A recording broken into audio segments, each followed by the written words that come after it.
پھر کیا ہوتا ہے، یہ لوگ مومن بھی ان سے دور رہتے ہیں اور کافر لوگ بھی پھر ان سے دور رہتے ہیں کہ یہ تو مسلمانوں کے ساتھ بھی اٹھنا بیٹھنا کر رہے ہیں، تو ان کا بھی ان پر ٹرسٹ نہیں ہوتا، مسلمانوں کا بھی ان پر ٹرسٹ نہیں ہوتا، بے اعتبار ٹھہر جاتے، لاحق اعتبار نہیں رہتے، تو لا الہ الا ولا الہ الا ایک طرف کے بھی پورے نہیں رہتے۔ یہ سخت سزائیں ہیں جو منافقین کو ملتی ہیں۔ اور خداع، دھوکہ جو ہے، کہتے بھی اسی کو ہے، اظہار الخیر و اسرار الشر، آپ خیر کو ظاہر کر رہے ہو اور شر کو چھپا رہے ہو۔ ان کا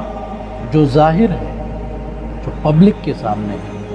ان کی پرائیویٹ جو زندگی ہے اور پبلک زندگی ہے وہ سیم نہیں ہے۔ ان کی تنہائیاں اس طرح نہیں ہے جس طرح لوگوں کے سامنے ظاہر ہو رہی ہے۔ ان کی دل کی عقیدے، دل کی باتیں اور زبان کی باتیں ایک جیسی نہیں ہیں، تو دھوکہ دے رہے ہیں۔ آپ کو اخلاص کی بات کر رہے ہوتے ہیں، آپ سے محبت کی بات کر رہے ہوتے ہیں، حقیقت میں آپ کو نقصان دے رہے ہوتے ہیں، تو خداع کر رہے ہیں، دھوکہ